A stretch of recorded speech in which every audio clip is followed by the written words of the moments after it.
Hello everybody and welcome to the West Ham Way YouTube channel. I'm joined by a familiar face in Zavon Hines. Zavon, how are you doing today, mate?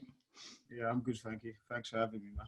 No worries, not at all. I was just saying before we got on, like it's weird for me because growing up, you were that guy coming through the academy with Tompkins and Colliton, so it's great to have you on, mate.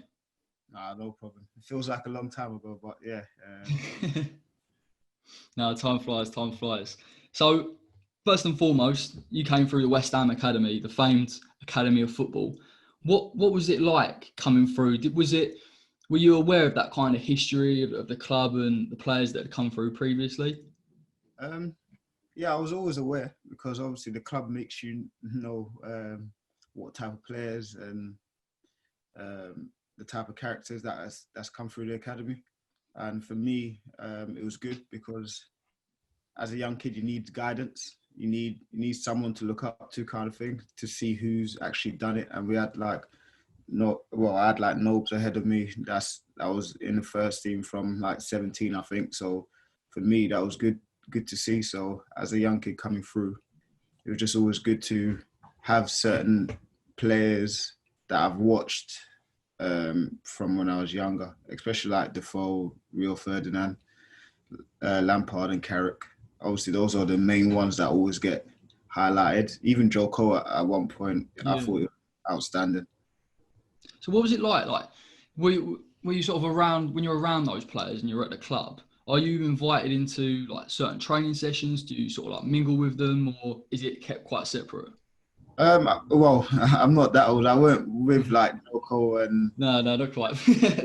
and them sort of players. But when I was in the under 18s, we used to have lunch where obviously at Chadwell where the first team was as well. So at lunchtime we was in the same environment. So it was good to be able to just sit across the room from certain players that obviously we see play for the first team.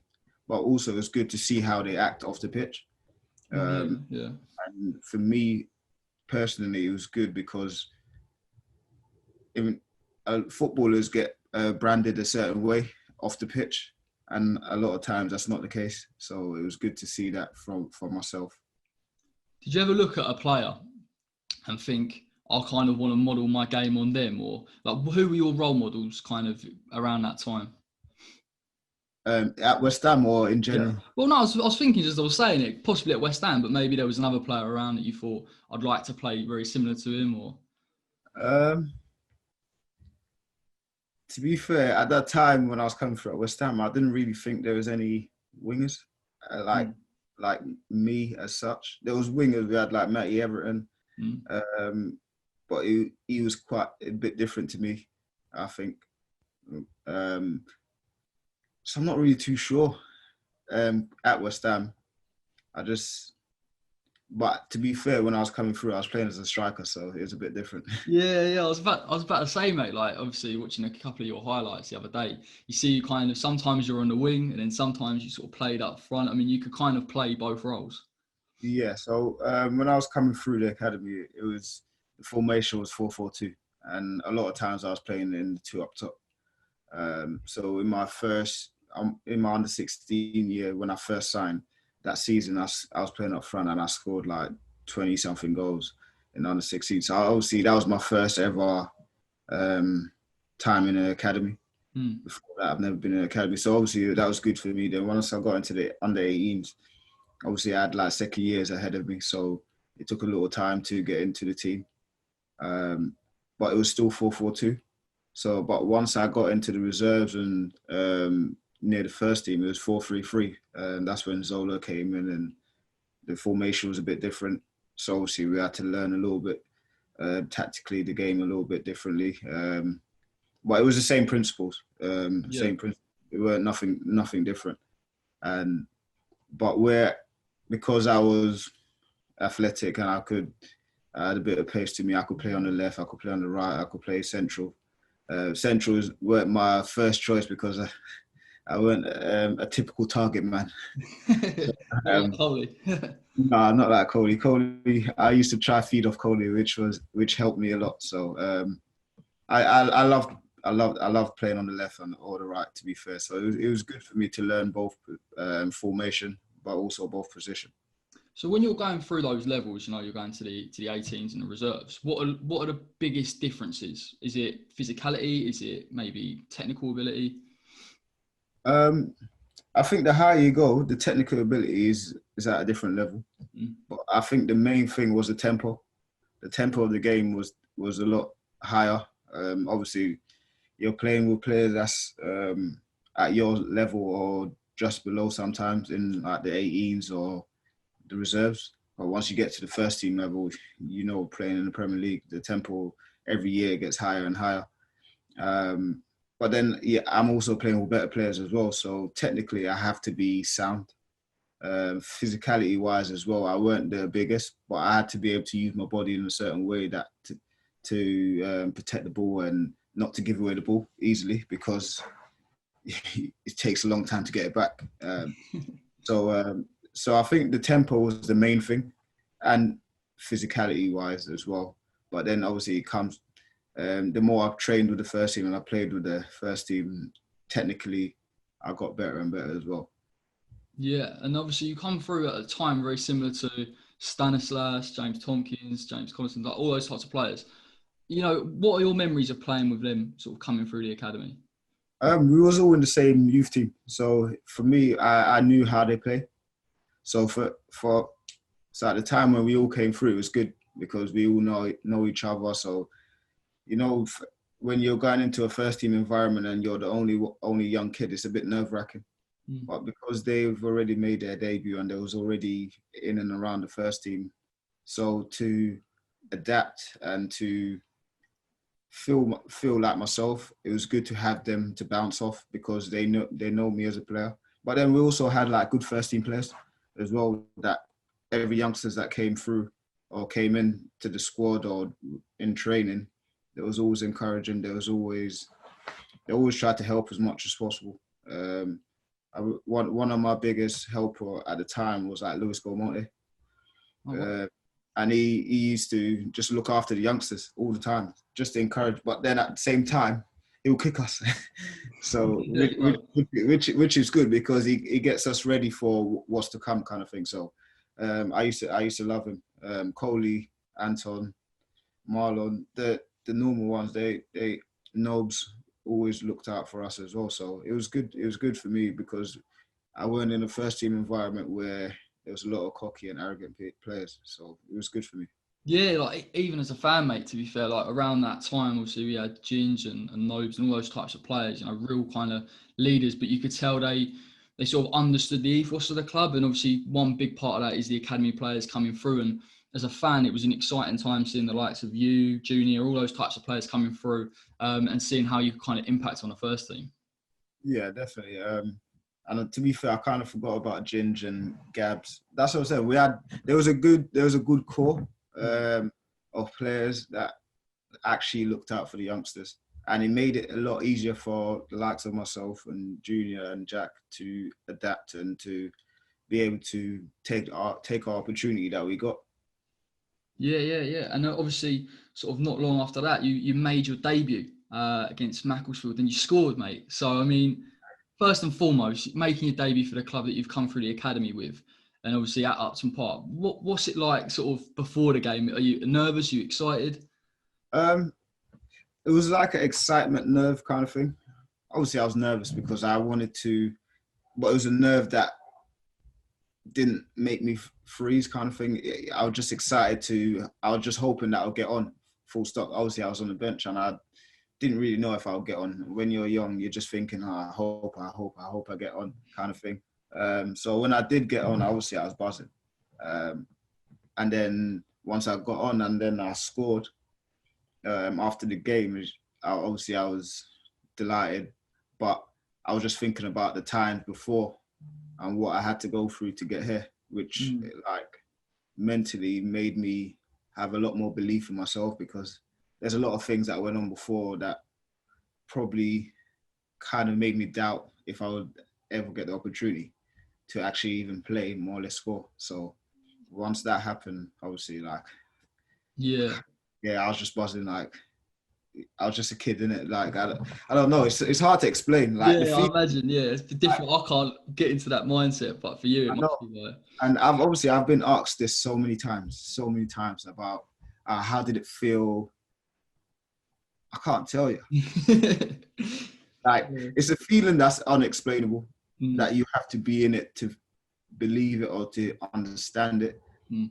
Especially if it's something that you really want. If it's something that you really want, there's the moment it happens, it's like a feeling that you can't describe, and I couldn't describe it, so I was just buzzing. Yeah, and so you scored that goal, you know, and a couple of days later, or maybe back in training. Are you still feeling that buzz? Are you feeling confident that you can just keep going on and make an impression on that first team? 100%. Obviously, I knew it was against Macclesfield, but as a kid, bearing in mind, I didn't play first team football. Mm.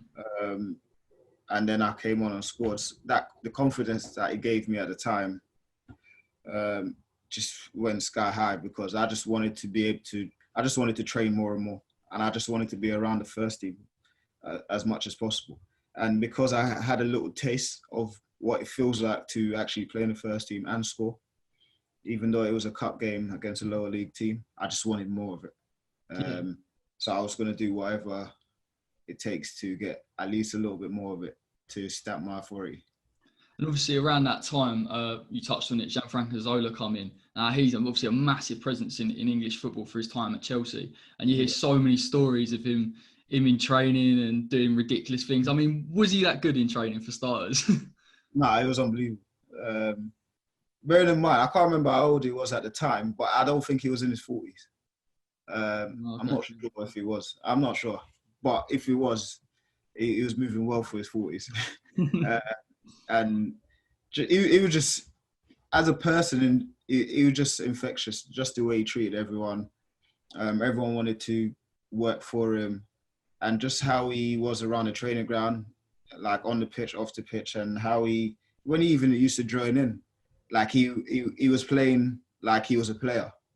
And for me, that kind of helped me because it shows me that if he's doing that at that age, I should definitely do more at this age. So I loved every minute of it, especially because he was.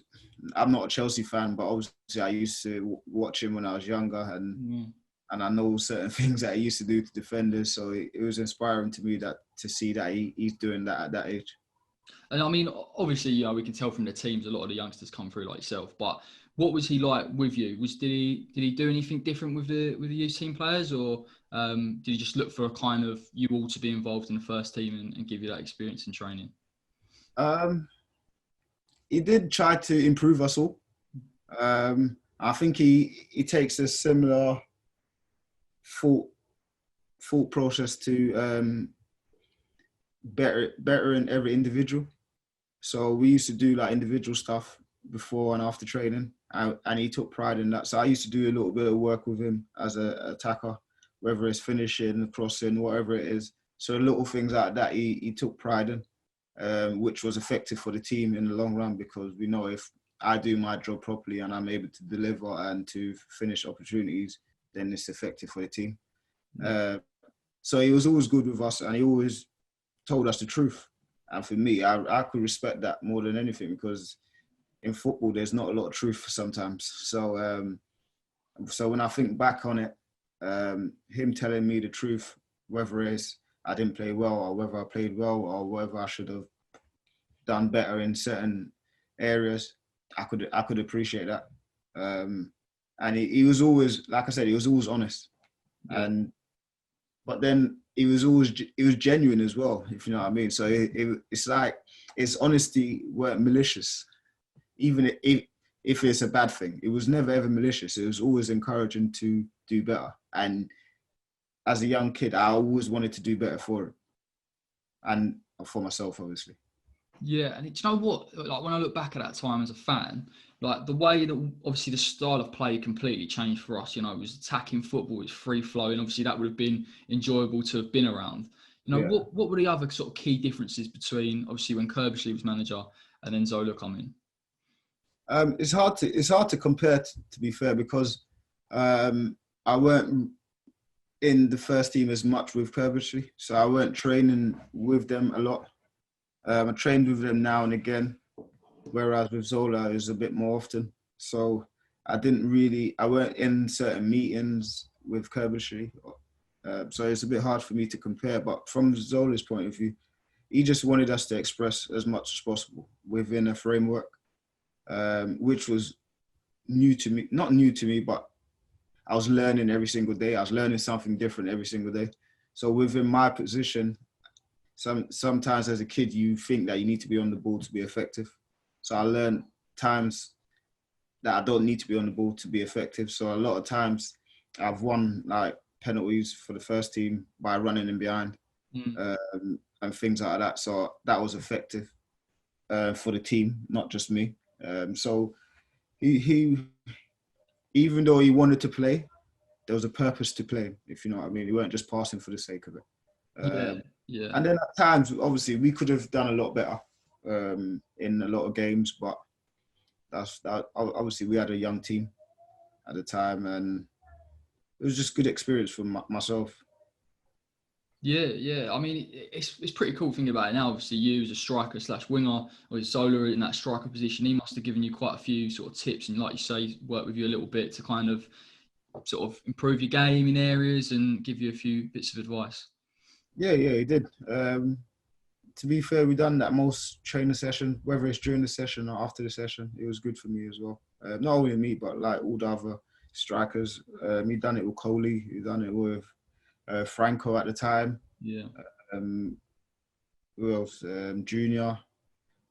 And Jack as well, because Jack used to play off the left.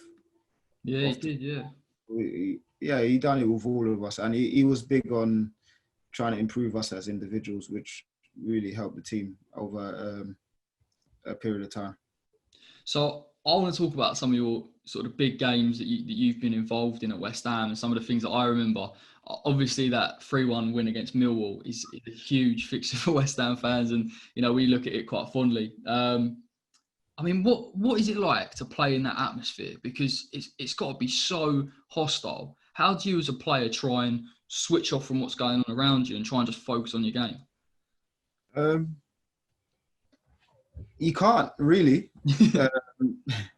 When the atmosphere is like that, sometimes us as players will think that we just have to switch off and focus on the game. In that sort of atmosphere, the fans have a big impact on how we play. So if the fans are behind us, because we know there's a massive rivalry, if the fans are behind us, that will give us that extra boost that we need, or that just something to run that a little bit harder. And it's crazy to say, but it's a fact. And for me, I don't like to do the typical interviews and say, oh yeah, no, I don't. It's all about the players. No, I forget that. I'll speak the truth. Of course, the fans has a big impact on it. And because we knew what's at stake, not only to go into the next round, but also the rivalry of the fans, we had to do it. It was on our minds, but first of all, we had to focus on obviously doing what we need to do to win the game, because we know we could win the game. Yeah, just didn't start well. Yeah, no, of course. Yeah, obviously they scored that goal early doors, but I think it was interesting to see. Obviously, you and Junior were kind of the main players that night, and also Jack Colliton played, and after his unfortunate his dad died before the game. I mean, how was it like in that squad trying to deal with that? Was it you trying to look after Jack while you were on the pitch, or how did you kind of manage that? Obviously, we was at training the day before when we found out. Obviously, Jack didn't come to training. Yeah. Obviously, because he had to go back home, and because his dad was on his way down to the game, or to stay down, I think. When we found out, obviously we didn't really know what to do or what was expected. We didn't think Jack was going to play full stop. Yeah. And then obviously we was at the hotel, and then he turned up, and then he said he's playing. So he said he wants to play. So Zola was like, all right, play, kind of thing. And he was good like that. As long as the player is fine mentally, he might not be fine emotionally because of the issue, but he said he should play. And obviously, us as a team, obviously we tried to be there for him as much as possible. But one thing we didn't do was try to bombard him with too much attention, kind of thing. Because the more you put certain attention, it could actually affects him more than normal. We just gave him enough so he could actually focus on the game as well. And for me, it was good as well because obviously I grew up with Jack from the youth team. So for me to play with him after that time, and then after when I scored, obviously I said to him that obviously that's for your dad, and obviously we embraced, and he knew.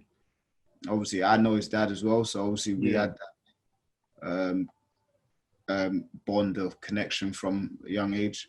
So like I said, once I scored and I said that's for your dad, it was always going to be for his dad. So anything I had done in that game was going to be for Jack and his dad. So it was just a sad time, innit? So it was difficult, as you could see after the game. He kind of broke down a bit, which it would be because obviously the fans were showing him the love that they normally do, which could be overwhelming considering the situation, but was more than appreciated because Jack loves the club. So it was good from that point of view.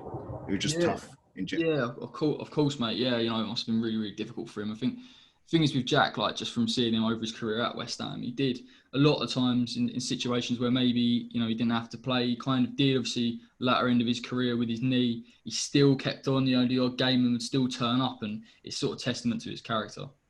Yeah, he to be fair, he always wanted to play for the club. He loved the club. We all love the club. We always wanted to do our best for the club. That's why we're in the academy.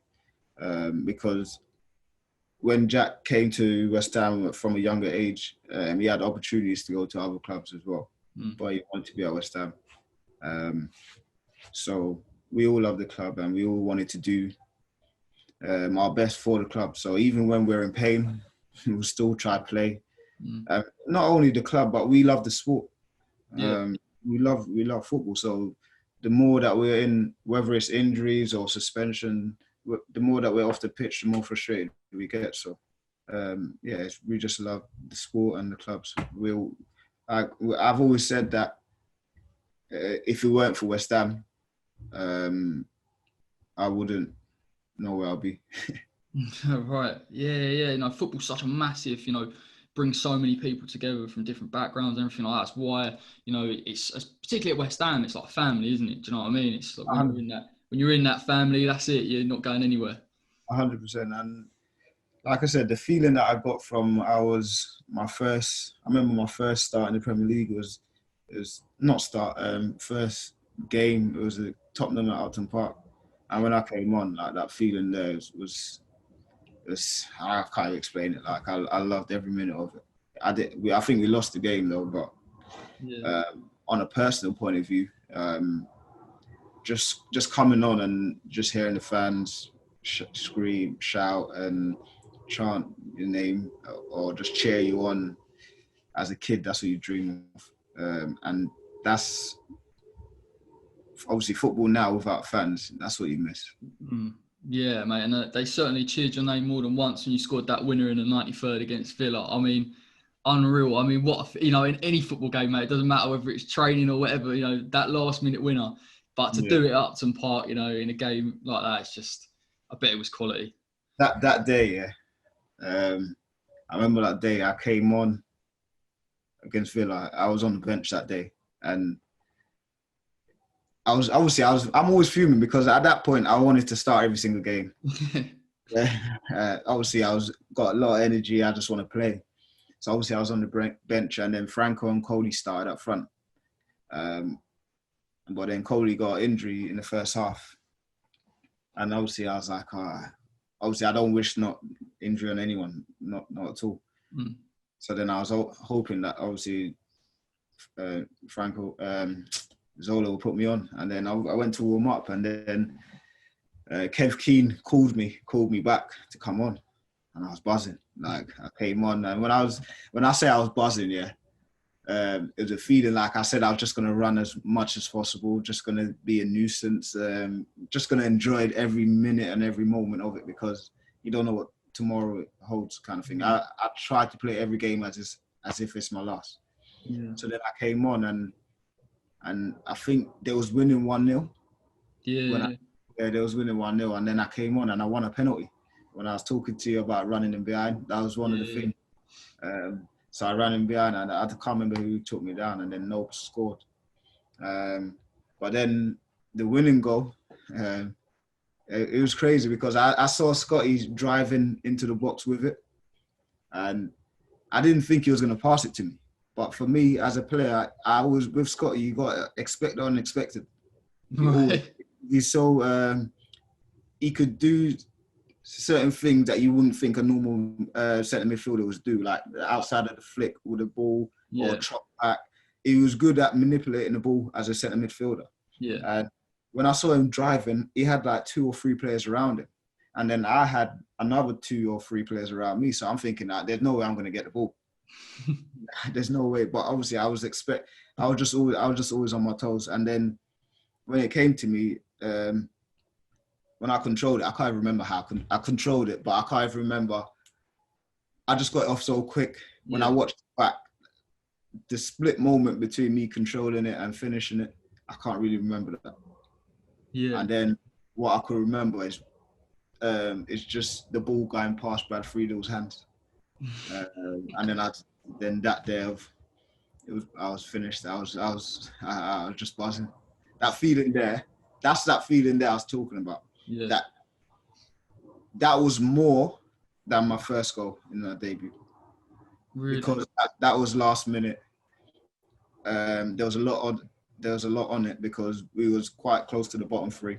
Yeah. And that was like our first win in however long. So for me to do that in the last minute, and a last minute goal is always priceless. Like that feeling there, you're kind of a hero as such. But, I loved it, man. I loved it. Like I'll never forget that day. I'll never forget that moment. It's funny, mate, how you say about Scott Parker being a bit unpredictable because when we watched him, I think it was over about a 4-year period, he would go through these sort of like spells where he would just drive. I know what you were saying, just drive and drive. And you'd think, how's he doing this? Because he's not that type of player to do it. But he's clearly got it in his locker, isn't he? No, he's probably the best or top 3 best centre midfielders I played with. Wow. Because not only is he good on the ball, but he was tenacious, he was brave, and he was a leader. And he was so good on the ball, you can't get the ball off him.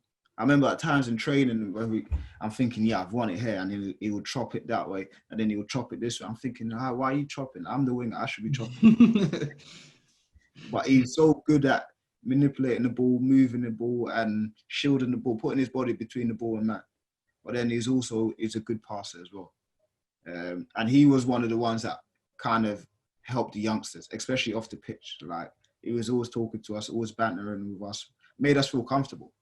And he, as a player, man, he's honestly, there's no coincidence why he was the captain.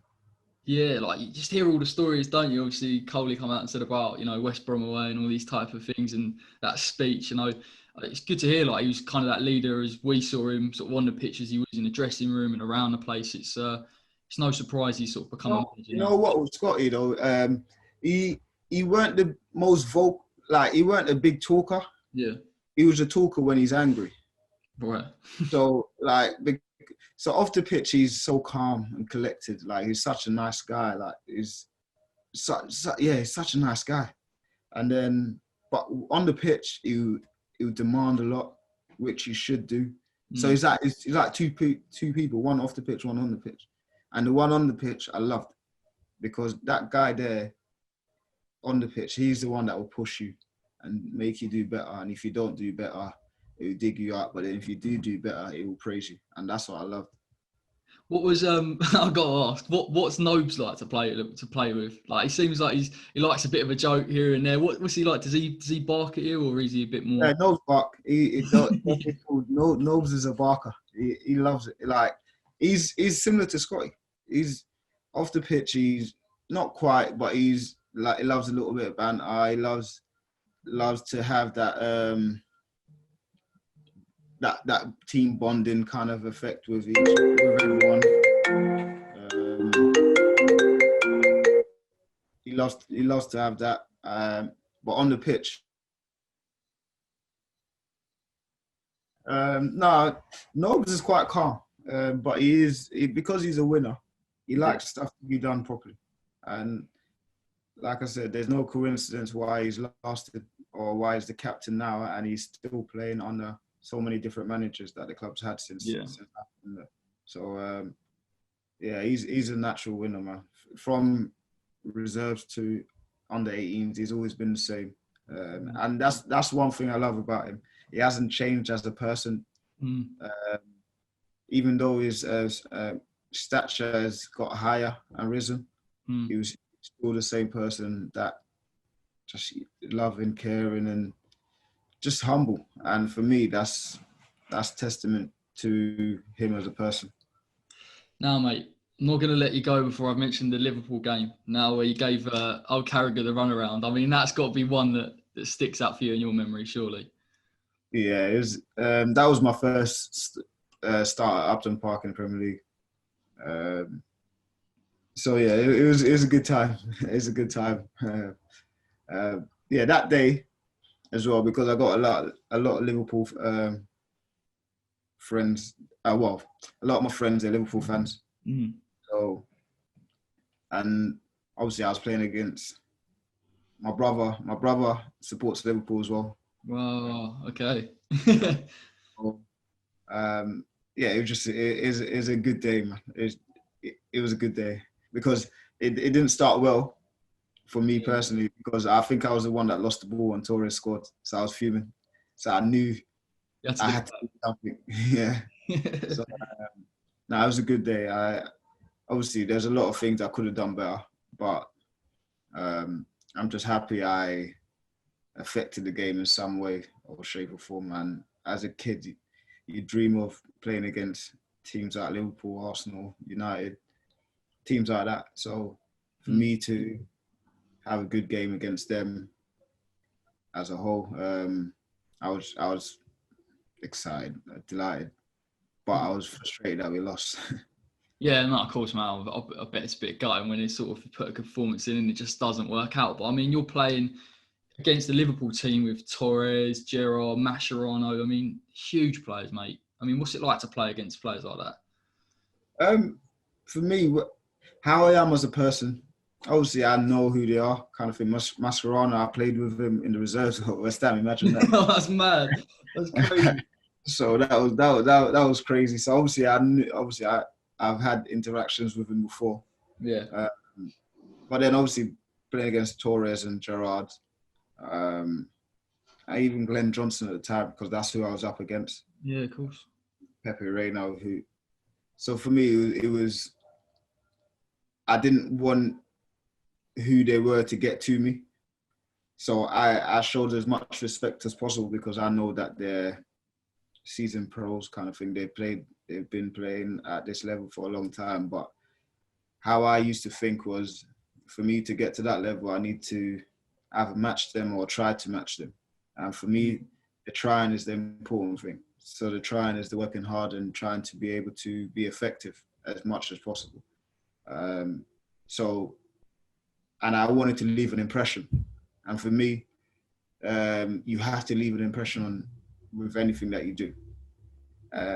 So the only way I could leave an impression is by being effective and by being myself and doing what I could do to be remembered, just like what you're saying now. So yeah, it's weird. Sorry, mate. Go on. After you. No, I said I just wanted to be able to just enjoy playing for West Ham first of all, and I enjoyed it.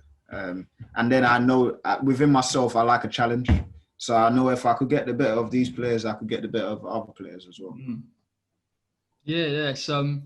I watched the highlights, mate, because it's been a while since I've seen them. But you watch it. I mean, it was probably for you one of them games where everything just seems to kind of just flow a bit. You know, you're just in that state where you're trying this, it works. You know, you're taking defenders on. What's it like to play football where at that level where everything's just kind of working for that game? It's a confidence thing as well. It obviously gives you confidence, but not every game goes like that. Mm. But during the game, I'll be honest, I didn't feel like it was flowing like that. Really? Oh. When the score, remember, goals change games, and goals give certain teams confidence and other teams less confident and all of that kind of stuff. So I didn't feel at that point that the game was flowing for me, especially because I gave away the ball for them to score. Yeah. So I had like good spells during the game, but it was at the right time, I guess. And for me, like it was just good. Like I said, whenever you have a decent overall performance, you feel happy. But because me as a person, I could have a decent overall performance or a good overall performance, and then we lose, I won't be happy. Yeah. Everyone else will be happy, like because they'll get singled out. But for me, the best players are best team players. And in that game we didn't win, if we drew, I'd have been a little bit more happier. Yeah. But if I look back on it now and say individually, how was I happy with how I performed, I'll still say no. Oh, come on, man.